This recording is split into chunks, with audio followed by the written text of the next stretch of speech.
At my brother's promotion party, he decided it'd be hilarious to present me like this: meet my sister NO degree. No future, just sponges off the family. Everyone, our parents included, laughed. I didn't even blink. I just smiled, raised my glass, and said, "Cheers, this is the last time any of you will see me."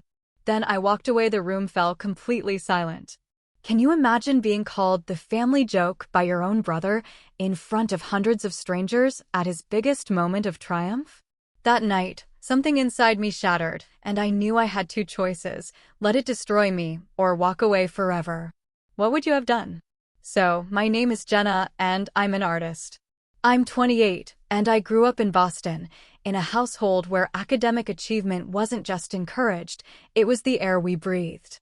My dad, Thomas, built his reputation as one of Boston's leading cardiothoracic surgeons.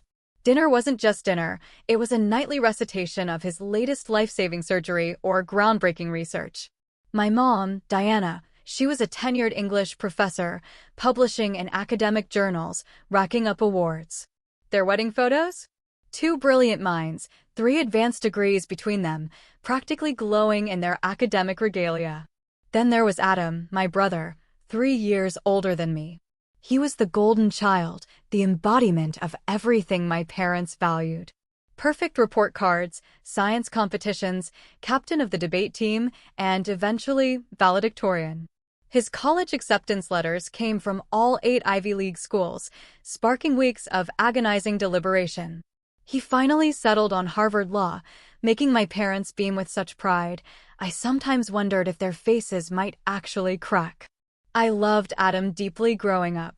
Before academics consumed him, we built blanket forts, created elaborate backyard games, shared whispered secrets after bedtime. He protected me from bullies on the playground, taught me to ride my bike. For years, Adam wasn't just my brother. He was my hero, my confidant, my best friend. But then, something shifted. During his high school years, his accomplishments created this distance between us, a chasm that widened with each awards ceremony and every honor roll. Meanwhile, I struggled with traditional education from the start. My second-grade teacher called my parents because I kept drawing elaborate pictures instead of doing math worksheets. In middle school, my report cards consistently said I was bright but unfocused, creative but distractible. High school? That became an exercise in endurance. While I could write compelling essays in English and create stunning art projects, standardized tests were my nemesis. Numbers swam before my eyes, historical dates refused to stick, and scientific formulas seemed like a foreign language. My artistic talents? They were flourishing. I was winning regional competitions, my work hung in youth galleries, professional artists were actually praising my portfolio. But at our dinner table, these achievements were met with quick nods. A fleeting "that's nice, dear," before the conversation inevitably swung back to Adam's latest academic triumph or my parents' professional accolades. It was like I was invisible. When college application season arrived my senior year, the inevitable family conflict erupted. I wanted to go to art school. My parents insisted on a traditional 4-year university, with perhaps an art minor, if you can maintain perfect grades. The arguments grew heated. That's when my dad dropped the bomb. He wouldn't waste money on a degree in finger painting. Finger painting? I shot back that I wouldn't waste years studying subjects that would never serve my future. My mom tried to mediate, but you know how it goes, she ultimately sided with him. Even Adam, home from his first year at Harvard, pulled me aside during one really bitter argument. I actually thought he'd offer support, or at least some understanding. Instead, he just told me to get the degree to make everyone happy. That was it. That was the moment I realized he didn't see my art as a legitimate path. To him, it wasn't passion, it was just stubbornness. And it crushed me. I made my decision after graduation. While my classmates headed to dormitories and freshman orientations, I took a job at a local coffee shop, rented a tiny studio apartment with 2 roommates, and enrolled in night classes at a community art center.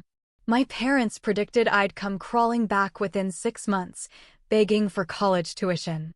Adam bet it would be 3. Those early years were admittedly rough.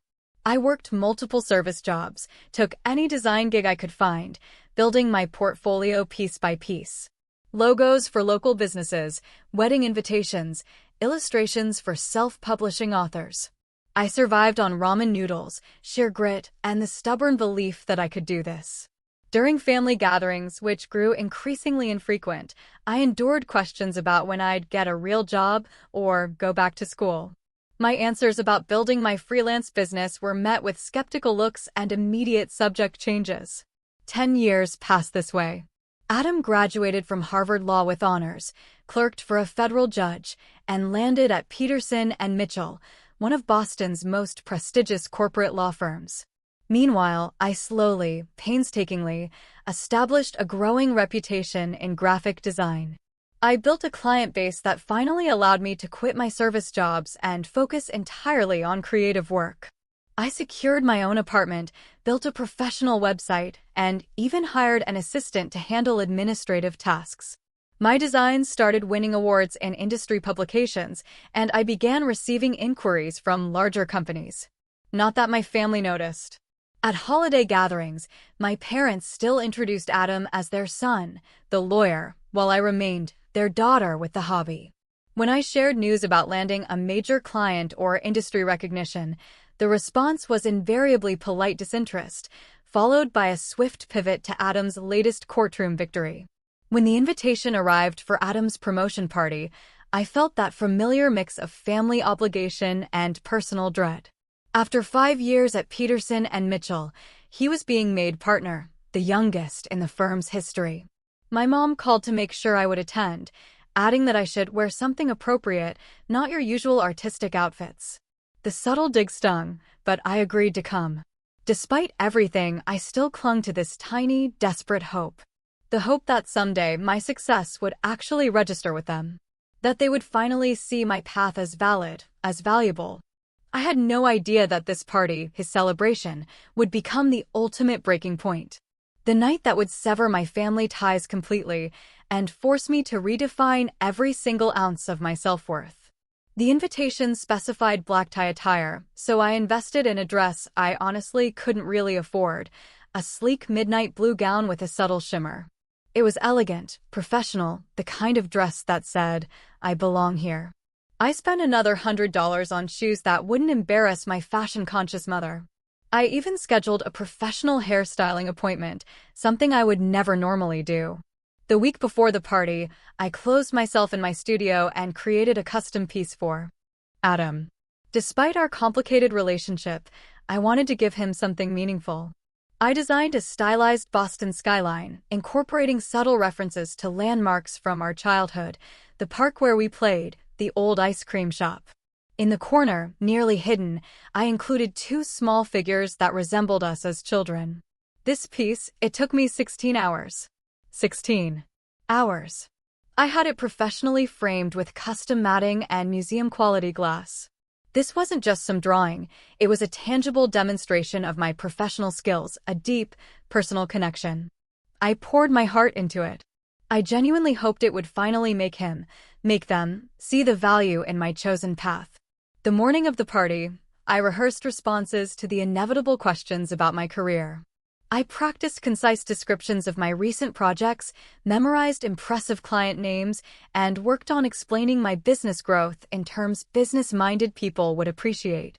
I reminded myself that my annual income now matched what many college graduates were making. That I owned my work, rather than just renting out my time.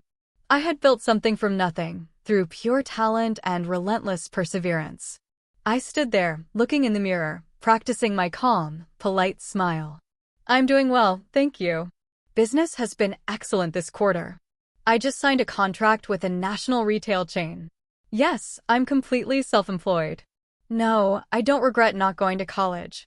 The freelance market for designers is actually quite robust. I took an Uber to the venue, a historic hotel in downtown Boston, known for political fundraisers and society weddings. The driver asked if I was attending a special event, and for a brief moment, I felt a surge of pride explaining my brother was being made partner. For that fleeting ride, I actually basked in reflected glory and familial connection, completely unaware of how the night would truly unfold. The hotel lobby gleamed with marble floors and crystal chandeliers. Following the signs to the Peterson and Mitchell event, I approached the ballroom with a growing knot of anxiety. Outside stood my parents, already chatting with what I assumed were Adam's colleagues. My mother wore a designer dress I recognized from luxury store windows. My father's tuxedo looked custom-tailored. They made a striking couple, still handsome and distinguished in their early 60s. I called out a greeting, waving as I approached. My dad just gave a distracted nod, not missing a beat in his conversation. My mom, she turned, gave me a quick, head-to-toe assessment, and then pecked my cheek with a kiss that barely landed. "You're late," she whispered, actually smoothing my already smooth hair. "We told you 6:30 for photographs." I actually pulled out the invitation, showing her. "The invitation says 7, Mom." She just frowned. The family was asked to arrive early. Adam specifically mentioned it to us. He didn't, of course. Not to me. I knew it wasn't an oversight. He hadn't included me in family coordination for years. "Well, you're here now," my mother said, already turning back to the group. "Find your place card inside. I believe you're at table 11. My father finished his conversation long enough to give me a brief, one-armed hug. "Good to see you, Jennifer," he said, using my full name as he always did. "It's Jenna, Dad," I corrected automatically, though he'd been making the same mistake for 28 years. Right. He nodded distractedly, then spotted someone across the room. "You'll have to excuse me. That's Judge Williams. I should say hello." I stood alone for a moment before making my way into the ballroom. Round tables draped in white linens surrounded a small dance floor. Each centerpiece featured white roses and miniature replicas of law books. A string quartet played softly in the corner. Servers circulated with champagne and hors d'oeuvres. I spotted Adam immediately. Tall and broad-shouldered like our father. He stood at the center of an admiring circle, his tuxedo fitting perfectly, his hair expertly styled, his gestures confident as he told a story that had his audience laughing appreciatively. Success looked so natural on him, as though he'd been born for this moment. I hesitated, clutching my gift bag, unsure whether to approach. Adam solved my dilemma by glancing up and noticing me. He said something to his group before breaking away and striding toward me. "Jenna, you made it," he said, kissing my cheek. His cologne was expensive, his smile practiced. "Congratulations on the promotion," I said sincerely. "This is quite a celebration." "Firm tradition," he replied with a casual wave. "Every new partner gets the full treatment." Most of the guests are colleagues and clients, but I insisted on family too. "Though I see you missed the photos." "I wasn't told about them," I said, managing to keep my tone light. "I brought you something." I extended the gift bag. Adam took it with a distracted thanks, setting it down on a nearby table without even glancing inside. "I'll check it out later. Come meet some people." He steered me toward a group of impeccably dressed professionals who looked at me with polite, almost bewildered, curiosity. "This is my sister," Adam announced, without even saying my name, let alone my profession. One woman, Stephanie Morris, the head of corporate litigation, extended her hand. "What firm are you with?" Before I could even answer, Adam laughed. A dismissive, almost mocking laugh. "Oh, Jenna's not a lawyer. She's an artist. She draws pictures." "I'm actually a graphic designer," I clarified, my voice steady, despite the heat rising in my face. "I run my own studio specializing in branding and commercial illustration." "How interesting," Stephanie said, in that tone people use when they find something anything but interesting. "And where did you study?" "I'm self-taught," I replied, forcing a smile. "I've been building my business for 10 years now." Adam jumped back in. Jenna decided college wasn't her thing. He made air quotes around decided, drawing knowing smiles from his colleagues. "Excuse me," I said, pretending to spot someone across the room. "I need to say hello to someone." I retreated to the bar, ordered a glass of white wine, and took a steadying breath. The evening had barely begun, and already I felt diminished. I reminded myself I had nothing to prove to these people. My work spoke for itself. My clients valued my talent. My bank account validated my choices. But as the night progressed, the small cuts just kept accumulating. During dinner, I was seated at a table far from the main party with distant relatives and a couple of administrative staff. When conversation turned to careers, any interest in my work evaporated the moment I mentioned my lack of formal education. During the pre-dessert mingling, my mother introduced me to her university colleagues as her daughter, who has always been creative, her tone suggesting creativity was a charming but utterly useless trait. I overheard my father telling his medical friends about Adam's academic achievements, detailing every honor from kindergarten perfect attendance to law school law review. When someone politely asked about me, he replied that I was finding my way, still figuring things out. I was 28 years old with an established business. Yet, in his eyes, I remained eternally unfinished, permanently in progress. As dessert was being served, the firm's managing partner took to the small stage and tapped a microphone. "Ladies and gentlemen," he announced, "it's time to celebrate our newest partner, Adam Harrison." Applause filled the room as Adam made his way to the stage.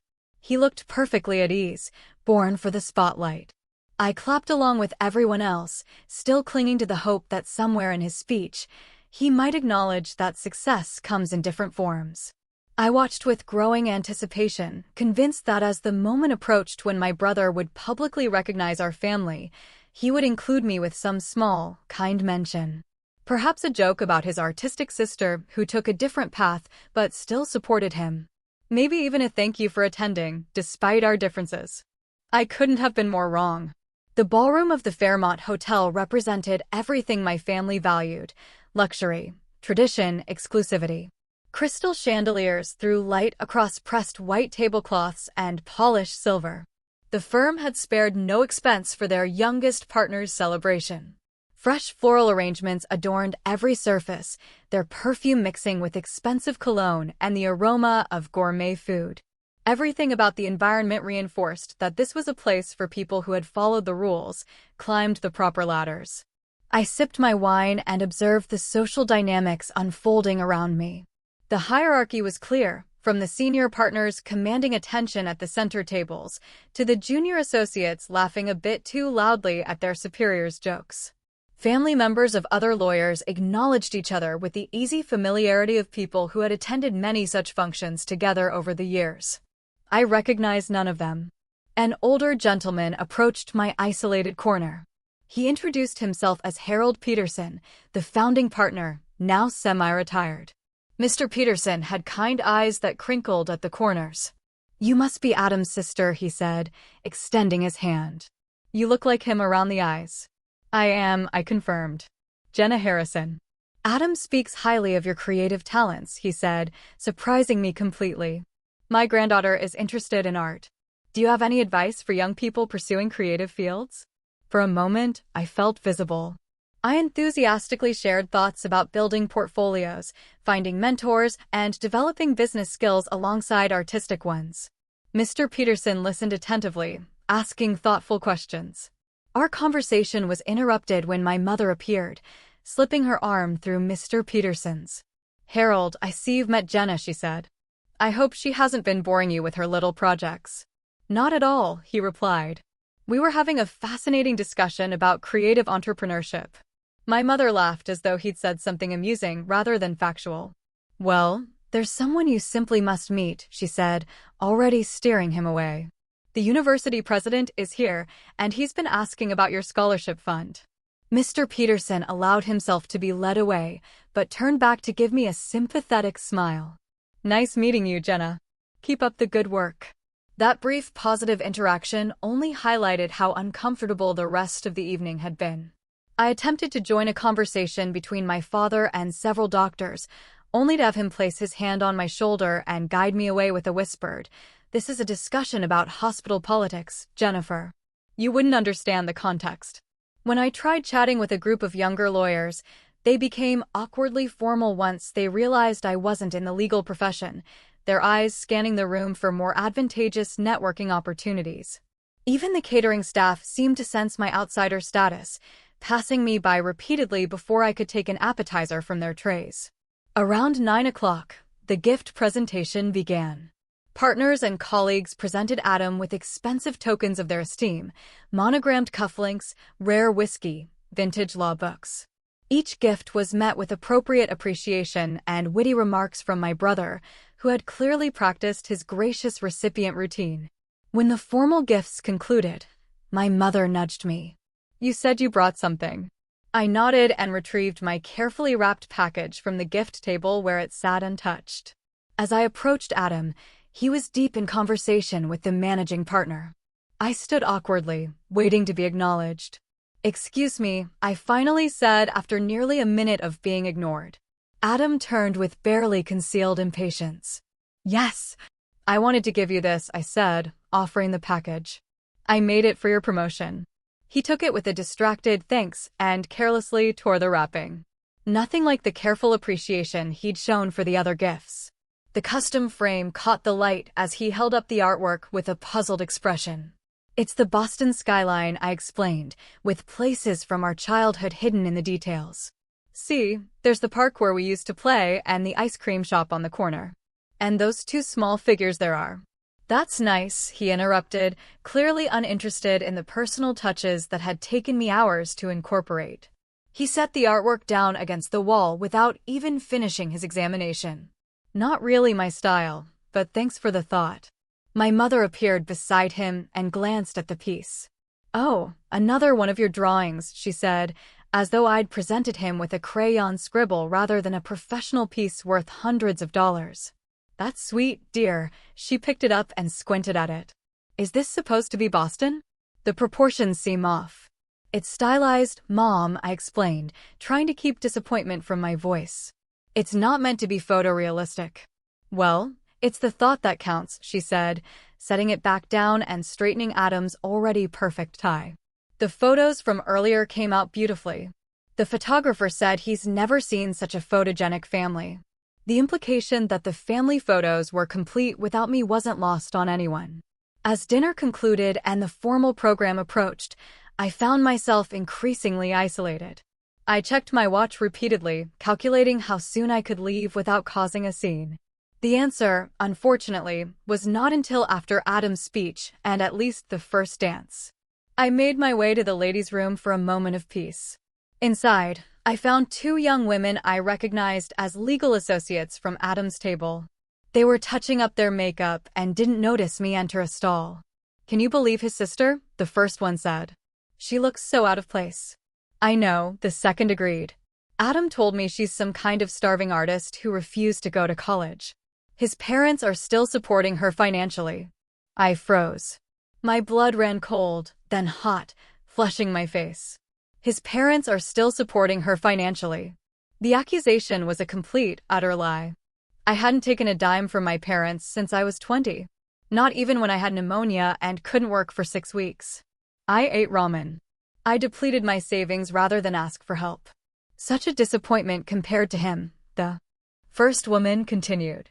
He said they keep inviting her to family events out of obligation, but she doesn't really fit with their social circle. I must have made a sound, because they both suddenly went silent. I waited until they left before emerging, hands shaking as I washed them at the sink. My reflection showed flushed cheeks and overly bright eyes. I took several deep breaths, determined not to let them see me affected.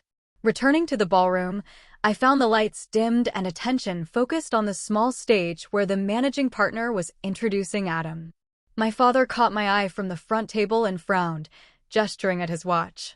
I slipped into an empty seat at the back, unwilling to cause a scene by walking to the family table. As Adam took the microphone and began his speech, I tried to focus on breathing evenly, on maintaining my composure. I still, stubbornly, believed that when he acknowledged his family support, he would include me with some small, kind mention. Perhaps a joke about his artistic sister who took a different path, but still supported him. Maybe even a thank you for attending despite our differences. I couldn't have been more wrong. Adam stood on the small stage, commanding the attention of every person in the room. The spotlight emphasized his perfect posture, his confident smile, his tailored tuxedo.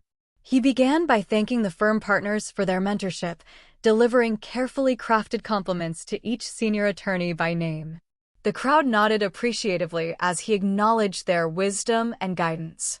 He spoke about his commitment to the firm's values and his vision for contributing to its prestigious legacy. I started to relax slightly. Perhaps the speech would remain purely professional, sparing me any family references at all. That would be better than a negative mention, right? I could slip out during the applause and text my congratulations later from the safety of my apartment. But then Adam shifted gears. "Now, for the personal acknowledgments," he said, his voice warming. "I wouldn't be standing here tonight without the unwavering support of my family." The spotlight widened to include my parents at their front row table. They beamed with pride, my mother dabbing at her eyes with a monogrammed handkerchief. "My father, Dr. Thomas Harrison," Adam continued, "taught me the value of precision, excellence, and dedication. My mother, Professor Diana Harrison, instilled in me a love of language and persuasive communication. Together, they showed me that with discipline and focus, any goal is achievable." My parents stood to receive a round of applause. My father placed his hand over his heart in a gesture of appreciation. My mother blew Adam a discreet kiss. I clapped along with everyone else, feeling the familiar pang of exclusion, but nothing I hadn't experienced before. Maybe he would stop there. Maybe family acknowledgments were complete. Then Adam raised his champagne glass. "I'd like everyone to raise a glass to the people who shaped me into the man I am today. To my mentors, my parents, and my friends." And then, his eyes scanned the room. They found me, tucked away in that back corner. A smile spread across his face, but it wasn't his genuine smile. It was that smile. The one I'd seen countless times when he was about to win an argument at someone else's expense. And then, he gestured directly at me with his glass. "And of course," he said, his voice dripping with condescension, "to my sister, Jenna, who graciously joined us tonight." The spotlight swung wildly, blinding me. Every single eye in that room was on me. I managed a small, strained smile, a tiny nod, just praying for the earth to swallow me whole. Adam chuckled into the microphone, and then he said it. "For those who don't know her, this is my sister. No degree, no future, just freeloads off the family. She's our cautionary tale of what happens when you don't apply yourself." The room erupted in laughter. My parents, instead of defending me, joined in. My father shook his head in mock disapproval, while my mother covered her smile with her hand, both clearly comfortable with me as the family joke. The spotlight remained fixed on me, exposing every micro-expression that crossed my face. I felt heat flood my cheeks, a rushing sound filled my ears. Time seemed to slow down, each second stretching painfully as the laughter continued. In that searing moment, something inside me crystallized. This wasn't just a one-time humiliation. This was the public confirmation of how my family had always seen me. Every backhanded compliment, every dismissed accomplishment, every comparison to Adam, it all coalesced into this agonizing, undeniable pattern. I had been the family disappointment from the moment I chose my own path, and nothing I achieved would ever change that perception. I had two choices. I could flee in tears, confirming their narrative of my immaturity, my instability. Or I could respond with the dignity they so clearly believed I didn't possess. With a deliberate, almost terrifying calm, I stood up. The laughter, slowly, awkwardly, began to die down. Every single gaze in that room felt like a physical weight on my shoulders, but I walked slowly toward the front of the room. The spotlight, still clinging to me, highlighted my journey from shadow to center stage. When I reached the main table, I picked up an untouched champagne flute. I looked directly at Adam. He was still at the microphone, his smug amusement replaced by a flicker of confusion. He hadn't expected this. He hadn't expected a reaction beyond embarrassed acceptance. My hand, to my own surprise, was perfectly steady. I raised my glass to him, mirroring his earlier gesture. And I smiled. Not a hurt smile. Not an angry one. But the calm, resolute smile of someone making a life-changing decision with absolute, piercing certainty. "Cheers," I said, my voice carrying clearly through the now silent room. "This is the last time any of you will see me." I took a slow sip of champagne, set the glass down gently, and turned to leave. The click of my heels against that polished hardwood floor echoed in the suffocating silence of the ballroom. No one called after me. No one tried to stop me. Perhaps they thought it was a dramatic gesture rather than a genuine farewell. As I retrieved my wrap from the coat check, I heard the hum of conversation resume behind me. Adam's amplified voice making some joke to dispel the awkwardness. By the time I stepped into the cool night air, applause had broken out again, the celebration continuing without interruption. In the taxi home, I didn't cry. I felt oddly calm, like someone watching a film of someone else's life. The city lights blurred past the window as I made mental lists of what needed to be done. This wasn't an impulsive reaction, it was the final acknowledgement of a truth I had been avoiding for years. My family would never see me as I truly was, and continuing to seek their approval would only destroy me piece by painful piece. The driver asked if I was okay, and I realized I'd been sitting in silence outside my apartment building for several minutes after we'd arrived. Yes, I replied, surprising myself with how certain I felt. For the first time in years, I think I really am. The moment I entered my apartment, I switched my phone to airplane mode. I knew the texts and calls would start once the event ended and my absence registered as more than a dramatic exit. I needed time to think clearly, without their voices in my head. My cat, Jasper, greeted me with his usual indifference that gradually shifted to curiosity as I began pulling luggage from my closet instead of changing into pajamas. I moved with purpose, packing only what I absolutely needed: clothes for a week, my laptop, essential toiletries, my external hard drives containing all my work files, and a small box of irreplaceable personal items. Everything else could be replaced or retrieved later. Jasper watched from the bed, his tail twitching as I moved around the apartment with unusual energy for midnight. When my suitcase and laptop bag were packed, I picked up Jasper and held him close, breathing in his familiar scent. I had rescued him from a shelter 3 years earlier, a scraggly, one-eyed tabby that no one wanted. We understood each other.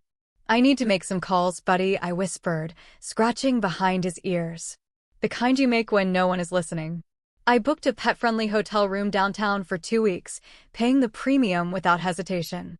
I emailed my 2 current clients, explaining I had a family emergency and would be working remotely for a while, but assuring them all deadlines would be met. I set up mail forwarding to a post office box I would establish the next day. At 2 o'clock in the morning, I finally turned my phone back on. As expected, there were multiple missed calls and texts. Most were from my mother, ranging from confused, "Where did you go?" to irritated, "You're being very dramatic," to concerned, "Are you driving? Please respond." My father had called once but left no message. Adam hadn't reached out at all. I texted my mother simply, "I'm safe. I need space. Please respect that." Then I turned off my phone again, set my alarm for 7 a.m. and tried to sleep. When sleep wouldn't come, I stared at the ceiling and mentally redesigned my life from scratch. At 7 a.m., I loaded Jasper into his carrier, packed my bags into an Uber, and left my apartment, leaving the key with my neighbor Lisa, asking her to water my plants until I figured out next steps. She didn't ask questions, just hugged me, and said to call if I needed anything. Some people understand boundaries instinctively. The hotel room was small but clean, with a kitchenette and decent Wi-Fi. I set up my laptop on the desk, created a makeshift litter box area in the bathroom, and unpacked just enough to function. Then I made a list of practical tasks: find a new apartment, preferably in a different neighborhood or even a different city. Notify my landlord I wouldn't be renewing my lease. Update my business contact information. Establish new banking relationships, separate from the institutions my family used. By 9 a.m., my phone had 67 notifications. I ignored them all and called a real estate agent instead, explaining I needed a short-term rental with option to buy, budget flexible, available immediately. The urgency in my voice must have communicated itself, because she promised to send listings that same day. I worked through the morning, focusing on a branding project due the following week. The familiar rhythm of design calmed me, the creative flow pushing away thoughts of the previous night. Around noon, I finally checked my messages. My mother had progressed from concern to anger. Your behavior was completely inappropriate. Adam was embarrassed in front of his colleagues. We expect an apology. My father was more direct. This childish attention-seeking needs to stop. Call your mother. There were also 3 messages from numbers I didn't recognize. The first was from Harold Peterson. Your brother's comments were out of line. If you're interested in design work for our firm's rebranding, please call me. The second was from Adam's colleague, Stephanie. That was the most dignified exit I've ever witnessed. Adam was wrong about you. Let me know if you need a good lawyer. The third was from my cousin Taylor, my only relative who had chosen a non-traditional path. Whatever you're doing, I support you. Been there. Call me if you need a friendly voice. These unexpected allies brought the first tears since the incident. I hadn't realized how completely I'd internalized my family's narrative about my isolation and failure. There were people who saw me differently, who recognized something in me worth supporting. I saved their numbers, but wasn't ready to respond yet. I spent that first week in a productive blur. During the day, I worked on client projects with new intensity. Evenings were dedicated to researching locations where I might restart my life. I considered New York, Chicago, Seattle, anywhere with a strong creative economy and no family connections.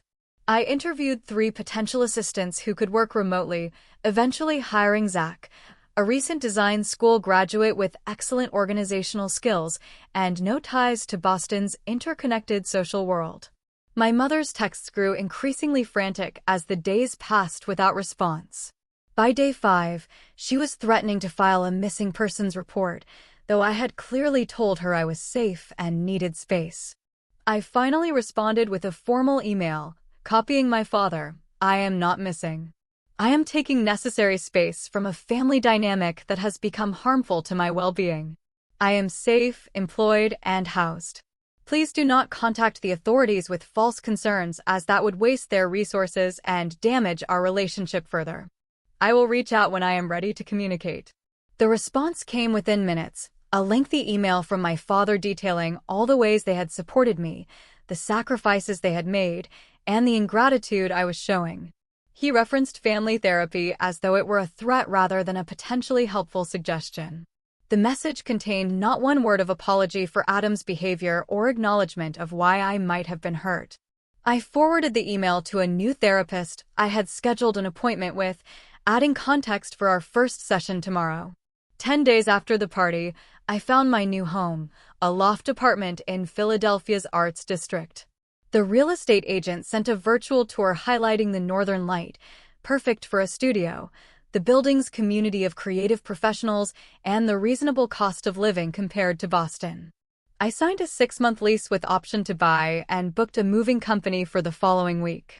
I wrote a cordial, professional letter to my landlord, enclosed a check for the lease termination fee, and arranged for a cleaning service. I updated my business address on all official documents and my website. I opened new accounts at a national bank with no Boston presence. I found a veterinarian in Philadelphia for Jasper. Methodically, I untangled my life from its Boston roots. Each practical step felt like I was physically removing a weight I hadn't even realized I was carrying. The drive to Philadelphia the next morning felt almost sacred. Sunrise at my back, heading south and west, toward a city where no one knew me as Adam's underachieving sister or the Harrisons' disappointing daughter. I was simply Jenna, graphic designer, new tenant, cat owner, a person in progress. I had no illusions that distance alone would heal the wounds of decades. But as the Boston skyline finally disappeared in my rearview mirror, I allowed myself to imagine a life. A life defined by my values, not my family's expectations. That possibility alone made the road ahead look infinitely brighter than the one behind. Philadelphia welcomed me with neither fanfare nor resistance, just the neutral acceptance of a city accustomed to reinvention. My loft apartment occupied the 3rd floor of a converted textile factory, all exposed brick and oversized windows. The building housed a community of creative professionals, a photographer, several writers, a furniture maker, and a small advertising agency on the ground floor. They nodded hello in the hallways, but asked few questions, respecting the unspoken understanding that everyone had their own story, their own reasons for being there. I established my new studio methodically. The southern half of the loft became my workspace, with drafting tables, computer setup, and a meeting area for the occasional in-person client. The northern portion I designated as living space, though the boundaries often blurred. Jasper claimed a sunny window seat, seemingly unbothered by the change in scenery. For the first month, I maintained radio silence with my family, despite escalating attempts at contact. My mother progressed from concerned texts to emotional voicemails to a remarkably tone-deaf email suggesting I was having a nervous breakdown because I couldn't handle Adam's success. My father took a more direct approach, using his hospital connections to obtain my new address and sending a certified letter reminding me of all the ways I had disappointed them over the years, culminating in my ungrateful departure. The letter concluded with the statement that when I was ready to apologize and behave like an adult, they would welcome me back into the family. I scanned both communications and forwarded them to Dr. Melissa Jenkins, the therapist I had started seeing weekly. In our sessions, she helped me recognize patterns I had normalized, the constant comparisons, the dismissal of my achievements, the subtle undermining of my confidence. We worked on separating my self-worth from their approval, a process that felt like untangling a lifetime of twisted threads. When my family's attempts at contact went unanswered, they recruited extended family members to reach out. Aunts, uncles, and cousins I hadn't spoken with in years suddenly texted with casual, "How are you?" That inevitably led to, "Don't you think you're being hard on your parents?" questions. I responded politely but firmly that I was taking necessary space for my well-being and would appreciate their respect for that boundary. Only Cousin Taylor remained a genuine ally, calling occasionally to check in without pressure or judgment. When I eventually told her the full story of the promotion party, her response was refreshingly direct.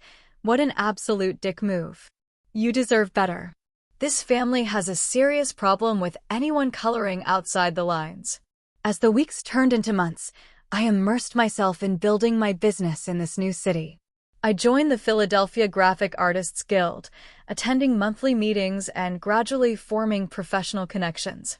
I accepted an invitation to speak at a community college about entrepreneurship in creative fields, sharing my journey with students who reminded me of my younger self. 6 months after the move, I received an unexpected email from Harold Peterson, the founding partner of Adam's law firm. He remembered our brief conversation at the promotion party and was impressed by both my portfolio and my dignified exit that night.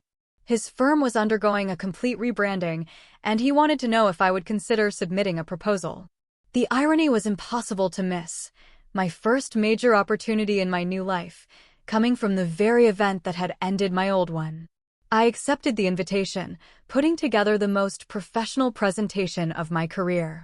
When I returned to Boston for the pitch meeting, I stayed in a hotel, told no one in my family I was in town, and focused entirely on the business at hand. To my surprise and delight, the firm selected my proposal over those from several larger agencies, citing the personal attention and fresh perspective I offered. The project took 3 months to complete and led to referrals to 2 other Boston law firms. I hired Zach full-time to handle the increased workload and brought on a junior designer named Mia, a recent art school graduate with exceptional talent but no connections. I recognized in her the same hunger to prove herself that had driven me for years. Around this time, I received my first communication from Adam since the night of his promotion. His email was brief and unapologetic. "I hear you're working with Peterson and Mitchell now, using my connections to build your business. You're welcome. Let's put this family drama behind us. Mom and Dad's anniversary is coming up." I read it twice before crafting a response. "Adam, my business relationship with Peterson and Mitchell is based on my professional capabilities, which Harold Peterson recognized independently. I didn't use your name to secure the contract, nor would I. Regarding our family situation, what you perceive as drama, I experience as necessary boundaries. Your comments at your promotion party were merely the final example of a lifelong pattern of dismissal and disrespect. Until there is genuine acknowledgement and apology for that pattern, I have nothing further to discuss. I wish you continued success in your career. Jenna." I didn't receive a reply, nor did I expect one, but composing the email without anger, without a desperate need for his approval, felt like concrete evidence of my growing emotional independence. As my first year in Philadelphia drew to a close, my business had expanded beyond my initial expectations. The Peterson and Mitchell project led to a feature in a design industry magazine, highlighting my approach to rebranding traditional institutions. The exposure brought inquiries from companies across the Northeast, allowing me to be selective about which projects I accepted. With financial security came the confidence to explore new creative directions. I developed a series of workshops for self-taught artists navigating the business side of creative careers. Drawing from my own experience, I addressed the practical challenges and emotional obstacles that weren't covered in traditional education. The first workshop sold out within days, confirming that my unconventional path held value for others facing similar journeys. Through the workshops, I met Jordan, a web developer who specialized in creating platforms for artists. Our professional collaboration evolved into friendship and eventually a romantic relationship built on mutual respect and shared creative values. Unlike previous partners who had either dismissed my family situation or encouraged reconciliation regardless of cost, Jordan understood the importance of boundaries and self-respect. When I told him the full story of the promotion party, his response was exactly what I needed. That must have hurt terribly. And your response was incredibly brave. With this growing support system of friends, colleagues, and my relationship with Jordan, I began to recognize that family could be chosen rather than merely inherited. These were people who valued me for exactly who I was, not who they wished I would become. Around the 18-month mark after leaving Boston, I received notification that I had been nominated for the Emerging Entrepreneur Award from the American Design Association. The irony was rich. My supposed lack of future had evolved into national recognition of my business acumen and creative leadership. The awards ceremony would be held in New York, and I was expected to give a short acceptance speech if I won. I didn't tell my family about the nomination. Their validation was no longer necessary for me to recognize my own achievements. Instead, I invited Jordan, Mia, Zach, and cousin Taylor to attend as my guests. The night of the ceremony, wearing a designer dress I had easily afforded, I sat at a table surrounded by people who genuinely celebrated my success. When they called my name as the winner, the applause felt authentic rather than obligatory. Standing at the podium, looking out at a room full of industry peers who valued my work on its own merits, I felt a sense of belonging I had never experienced in family gatherings. My speech acknowledged the untraditional path that had brought me there and thanked those who had supported my vision rather than trying to reshape it. I didn't mention my family directly, but I included a line that Taylor later told me made her tear up. Sometimes the most important step in finding your true path is having the courage to walk away from those who cannot see its value. The next morning, my phone contained congratulatory messages from colleagues and friends, but also an unexpected text from my mother. Saw your award online. Your father and I are confused about why we weren't invited or mentioned. When will this punishment end? Her message crystallized how little had changed in their perspective, how completely they had missed the point of my departure. It wasn't punishment, it was protection. I showed the text to Jordan, who simply said, "Still making it about them, huh?" I didn't respond immediately. Instead, I spent the day exploring New York with my chosen family, celebrating not just the award, but the life I had built from scratch.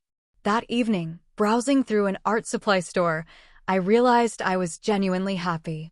Not the performance of happiness I had maintained through years of family gatherings, but authentic joy built on self-determination and genuine connection. 2 years after walking out of Adam's promotion party, I had transformed from the family disappointment into an award-winning business owner with a thriving creative practice, meaningful relationships, and hard-won self-respect. The journey hadn't been easy or linear, but each step had carried me further from the limiting narrative my family had constructed and closer to the truth of who I could become when freed from their expectations. What I couldn't have anticipated was that the next phase of this journey would involve confronting the past directly, rather than simply building around its absence. The opportunity to do so arrived unexpectedly, testing whether my newfound strengths could withstand direct contact with the people who had spent a lifetime undermining them. The industry conference in Chicago marked the third anniversary of my departure from Boston. I had been invited to speak on a panel about entrepreneurship in creative fields, sharing the stage with designers I had once admired from afar. My business had grown to a team of 6, with offices in both Philadelphia and New York. The days of questioning my path had long since faded, replaced by the quiet confidence that comes from building something enduring. During the networking lunch following our panel, I was deep in conversation with a potential client when I felt a tap on my shoulder. Turning, I found myself face to face with Adam for the first time since that night at the Fairmont Hotel. He looked essentially the same, perfectly tailored suit, confident posture, practiced smile. Yet something in his eyes had changed, a hint of uncertainty that had never been there before. "Jenna," he said, his voice carefully neutral. "I thought that was you on the speaker list. You look different." I nodded, maintaining my professional composure. "Adam, this is unexpected. Are you attending the conference?" He shook his head.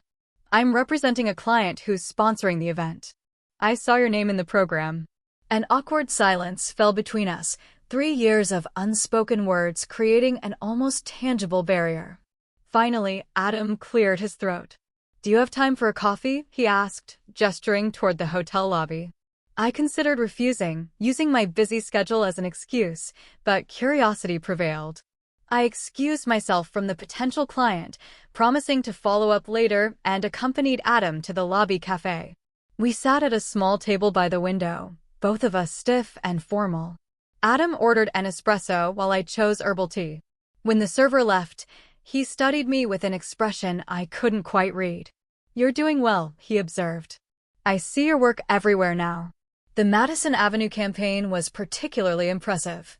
I was surprised he had noticed, much less remembered my work. "Thank you," I replied. "How are things at Peterson and Mitchell?" "Busy," he said. "I'm on track for managing partner next year." "Congratulations," I said, and meant it. His ambition had always been clear, and his achievements were genuine, whatever I thought of his personal behavior. Another silence descended, heavier this time. Adam fidgeted with his espresso cup, uncharacteristically hesitant. "Look," he finally said. "About what happened at my promotion party." I waited. Every fiber of my being was screaming. Would he actually acknowledge the harm he'd caused? Or just dismiss it as family drama again? "I was out of line," he finally said, surprising me. The joke wasn't funny, and it wasn't accurate. I knew that, even then. I kept my voice steady, but firm. "It wasn't a joke, Adam. It was public humiliation. And it wasn't isolated. It was the culmination of a lifetime of being diminished and dismissed by my own family." He flinched, but he didn't deny it. "I know," he said quietly. "I've had a lot of time to think about it. Especially after Harold Peterson took me aside the following week and asked me what kind of man publicly mocks his own sister for laughs." That must have been uncomfortable, I observed, feeling a surge of gratitude toward the older lawyer who had seen my value when my own brother couldn't. "It was," Adam acknowledged, "especially since he followed it up by telling me you were doing the branding for the firm and your work was exceptional. He suggested I had misjudged you rather severely." I sipped my tea, letting the moment stretch. Adam had never been good at apologies. Acknowledgement was probably the best I could expect. "I don't expect you to forgive me," he continued, surprising me again. "But I want you to know I've regretted it. Not just because it made me look bad, but because it was wrong. You've built something impressive, completely on your own terms. That takes courage." The admission cost him. I could see it in the tight set of his jaw. The golden child acknowledging his sister's strength challenged the narrative he'd constructed about himself as the family success story. "Thank you for saying that," I replied. "It matters, even now. Mom and Dad ask about you," he said, shifting the conversation. "They've seen your success. Dad even cut out that article about you in Business Monthly." I raised an eyebrow. "Have they acknowledged they were wrong?" Adam hesitated.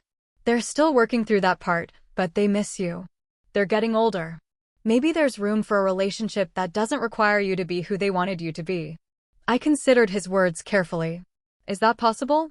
"After." A lifetime of their expectations. Can they really accept who I actually am? I don't know, he admitted. But they're talking about trying. That's something. We finished our drinks in a more comfortable silence. As we prepared to leave, Adam handed me his business card with his personal number written on the back. No pressure, he said. But if you ever want to talk or even just exchange occasional texts, I'd like that. The family dinners are pretty boring with just the three of us. I smiled slightly, remembering a time when those dinners had been torture for me. Yet now he found them lacking. I took the card and gave him my card in return. I'll think about it, I promised. And we parted ways, not as the close siblings we'd once been, but not as strangers either. Something new had formed in that cafe, the possibility of a relationship based on mutual respect rather than hierarchy. A month later, I received an email from my mother. Unlike her previous communications, this one didn't demand or accuse. Instead, it was surprisingly reflective. Dear Jenna, Adam mentioned he saw you at the Chicago conference. He said you looked well and that your business is thriving. I've been following your success from afar through industry publications. Your father and I have been doing some reflecting, prompted in part by our age and in part by your continued absence from our lives. While we may not fully understand the choices you've made, we can see that they have led you to a place of success and, we hope, happiness. We would like an opportunity to see you again on your terms. Perhaps a neutral meeting place for lunch or coffee when you're next in Boston. With love, Mom.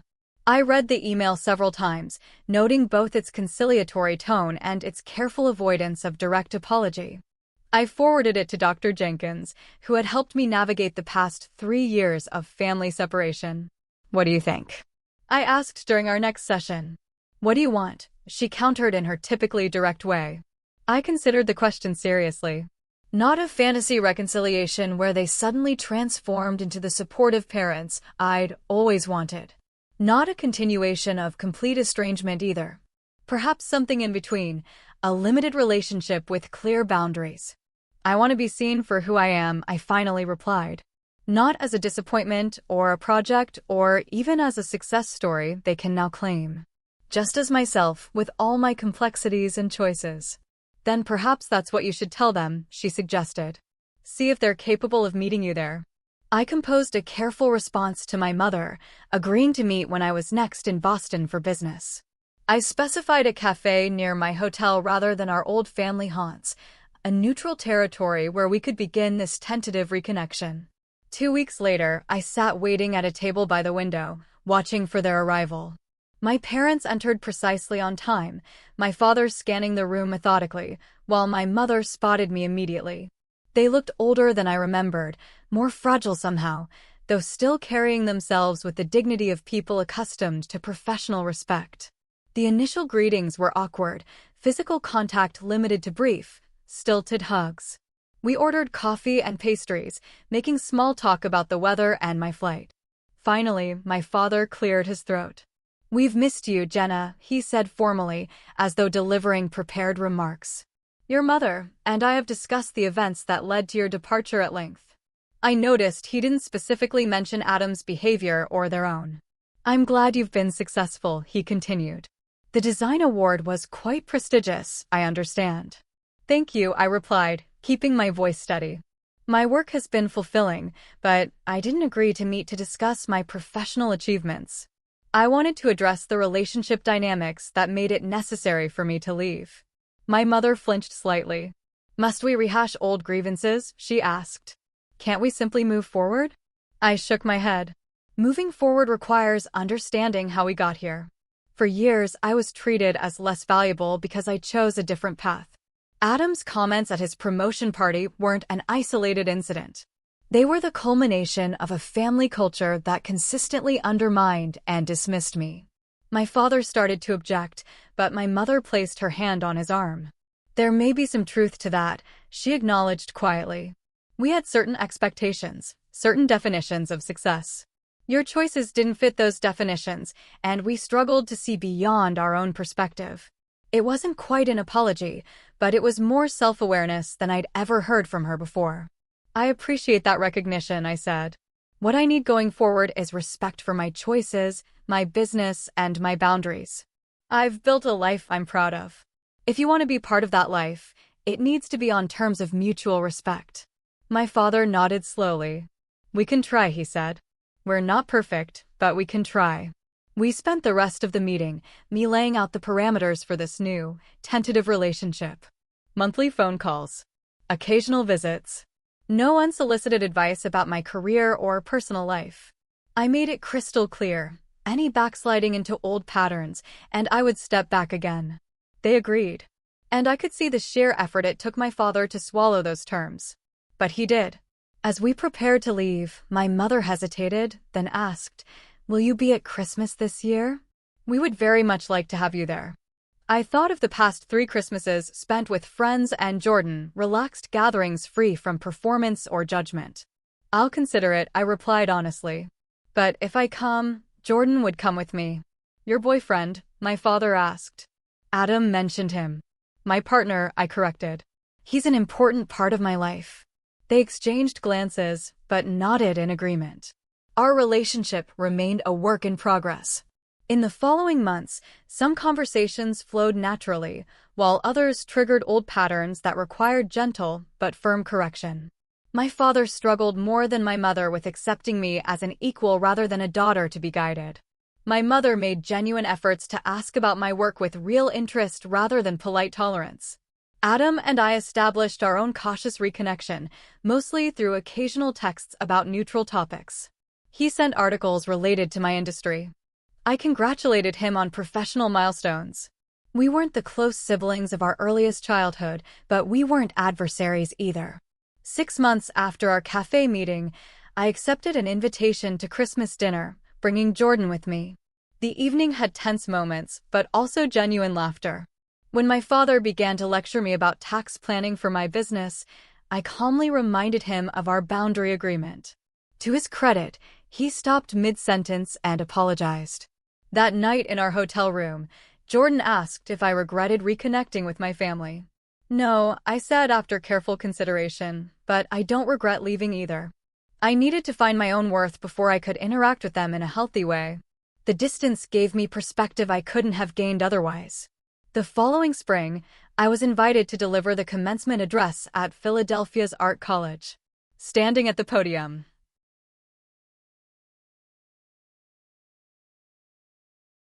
facing hundreds of creative young people preparing to forge their own paths, I shared the lessons of my journey. Without naming my family directly, I spoke from the heart. Your worth isn't determined by degrees, or titles, or anyone else's expectations.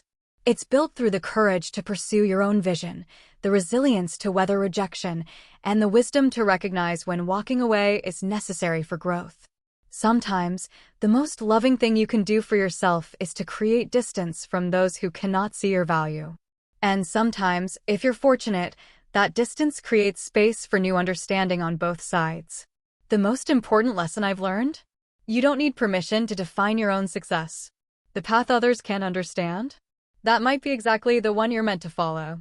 Trust that journey, even when it's lonely. Build connections with those who celebrate, rather than merely tolerate, your choices. And remember that family can be found as well as born, created through mutual respect and genuine acceptance. As the graduates applauded, I spotted my parents and Adam sitting quietly in the back row. They had driven from Boston without telling me, a gesture that would have felt intrusive a year earlier, but now seemed like a genuine attempt to understand my world. After the ceremony, they approached somewhat hesitantly, aware they were entering my territory rather than theirs. That was quite powerful, my father said, genuine respect in his voice. You've become quite the speaker. I always knew you were articulate, my mother added, but seeing you inspire all these young people. She trailed off, emotion making her uncharacteristically wordless. Thanks for coming, I said, including all 3 of them in my smile. Would you like to join us for lunch? My team has a table reserved to celebrate. They accepted, and for the first time, entered my professional world as guests rather than judges. As I introduced them to my colleagues and friends, I watched them struggle, and mostly succeed, at seeing me through others' eyes. Not as the family disappointment, but as a respected mentor, successful business owner, and valued friend. The journey wasn't complete, the healing not absolute. There would still be moments of miscommunication and old habits resurfacing. But standing there, surrounded by my chosen family and my birth family, I recognized that true independence had given me the strength to attempt reconciliation without losing myself in the process. The painful night at Adam's promotion party, it ultimately forced me to claim my own narrative.